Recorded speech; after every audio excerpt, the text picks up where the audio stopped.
ఇల్లంతా చెత్త ఉందనుకోండి, దుర్గంధం ఉందనుకోండి, ముందు ఆ చెత్త తొలగించాలి, తర్వాత సెంటు కొట్టాలి, తర్వాత ఇంకోటి రూమ్ క్లీనింగ్ పెట్టుకోవాలి, సర్దుకోవాలి, చేసుకుందాం. బట్ ఎనీ కాన్స్టిట్యున్సీకి ఒక పెద్ద గోల్ ఉంటుంది కదండి. అవునండి, నేను అదే వస్తున్నాను మీకు కూడా. Set of goals. I'm telling you this. మీరు కూడా వెయిట్ చేయండి ఒక్క నిమిషం. నేను అప్పుడు వెళ్ళి ఇన్వెస్ట్మెంట్కి రండి గుడివాడ అంటే, ఏ ఒక్కడిని గుడివాడ నేను తీసుకొచ్చినా కానీ ఎవరు ఇక్కడ ఇన్వెస్ట్మెంట్ చేద్దామని ఉద్దేశం కూడా ఉండేది కాదు. గ్యారంటీ. గుడివాడలో ఇన్వెస్ట్మెంట్ కూడా రావడానికి భయపడేది ఏంటండి అసలు మనకి ఇప్పుడు అంటే కారణం సెక్యూరిటీయా లేకపోతే ల్యాండా, ఇక్కడ ఉన్న ప్రజల ఏ రకమైనటువంటి సమస్య వల్ల వచ్చేవాళ్ళు కాదు. ఇంత చెత్తగా ఉన్న ప్లేస్ లో వచ్చి ఎవరు పెడతారు అనేది బేసిక్.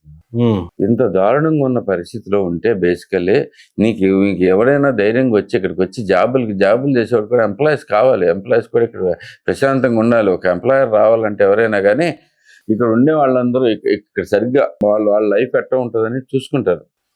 అది ముందు చేంజ్ చేసుకురావాలి.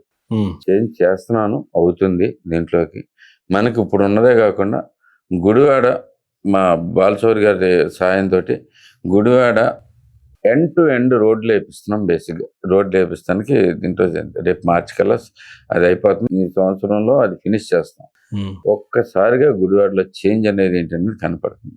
అప్పుడు నేను ధైర్యంగా పిలిచి బేసికలీ నాకు ఇన్వెస్ట్మెంట్ కావాలి, దీంట్లో చూడండి, మీరు వచ్చి చూడండి, మార్పు చూడండి, నేను మీతోటి ఉన్నాను అనేది తీసుకుని వస్తాను బేసిక్గా. అయితే ఈ లోపు కూడా చేయట్లేదంటే చేస్తున్నాను. ఈ లోపు మా ఫ్రెండ్ ఒకలోకి ఉంటే ప్రిన్స్టన్ ఐటీ అని చెప్పి ఆయన పిలుచుకొచ్చి, ఆయన కూడా గుడివాడే, ఆయన తీసుకొచ్చి ఇక్కడ పెట్టించాం. బేసికల్లీ 100 షట్టర్ది పెట్టుకుని దాంట్లో వర్క్ స్టార్ట్ చేసుకున్నారు. తనకి అంటే నేను ప్రొటెక్షన్ కూడా చేసుకోవాలి వీళ్ళు వచ్చిన తర్వాత.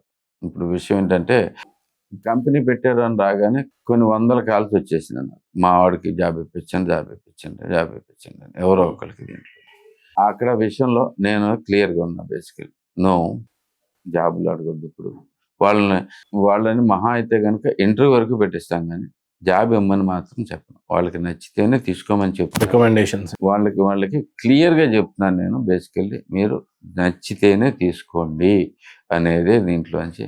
ఎంత సక్సెస్ అయితే మన గుడివాడికి అంత లాభం.